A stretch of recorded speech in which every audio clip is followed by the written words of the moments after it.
s'agit bien là d'une Dacia, c'est la seconde génération de Sandero. Alors comme vous le voyez, son style n'a plus rien de low cost, mais le principe reste le même, une voiture rudimentaire avec un tarif très intéressant et quelques options supplémentaires. On va voir tout ça dans cet essai.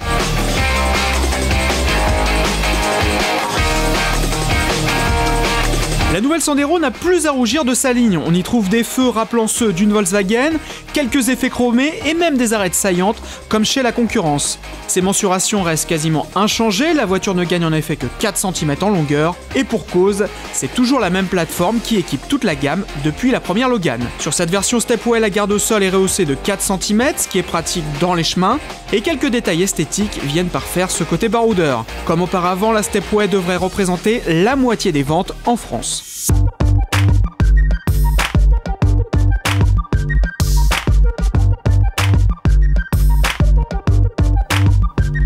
À bord aussi, ça change de manière assez importante. La planche de bord a été complètement redessinée, ainsi que la console centrale. C'est beaucoup plus moderne, plus joli. Alors, on a toujours du plastique dur, mais c'est assez cohérent, ça n'a rien de vraiment choquant. L'autre nouveauté, c'est l'introduction du système Medianet, ce système de navigation qui est apparu sur le Dacia Logi. Ses qualités, on les connaît, c'est un système fonctionnel, simple, facile à prendre en main, avec pas mal de fonctionnalités, du Bluetooth pour téléphoner et pour écouter de la musique, mais aussi une prise USB. Et puis là, il est proposé à un tarif défiant toute concurrence, il est à 240 €, c'est à peine plus cher qu'un système GPS portable.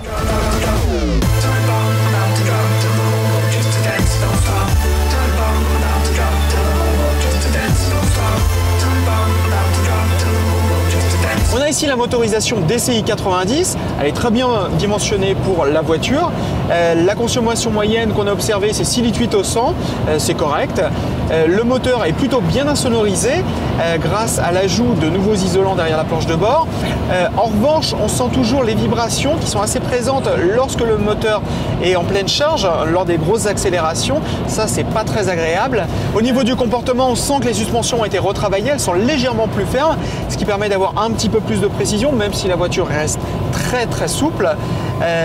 Et puis, autre petite chose à signaler, les assises qui sont assez souples et qui offrent pas assez de maintien. On vous le disait, ces prix restent inchangés et sur cette version haut de gamme, on a un aperçu de tout ce que peut offrir la voiture, mais aussi les éléments sur lesquels il faudra faire une croix.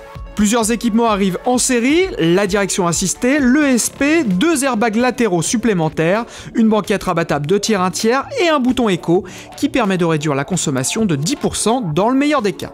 En option ou suivant la finition, on peut désormais compter sur un régulateur de vitesse, un radar de recul, des sièges en cuir et des vitres électriques arrière que l'on peut même commander avec les pieds vu là où elles sont situées.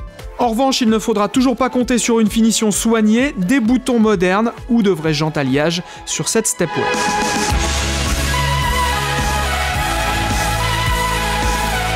Comme les derniers modèles de la gamme Dacia, la Sandero suit donc la même tendance, se rapprocher des modèles classiques tout en conservant des prix imbattables. Cette version Stepway diesel à l'équipement complet réclame 13 600 €, alors que chez la concurrence, il faudra débourser plusieurs milliers d'euros en plus. Bien entendu, il reste des contreparties, mais elles se réduisent, si bien que cette Sandero est encore plus que jamais une bonne affaire. On résume ses qualités, un rapport prix-équipement imbattable et une ligne maintenant dans le coup. Ses lacunes, un moteur diesel qui vibre à l'accélération et des sièges qui manquent de maintien.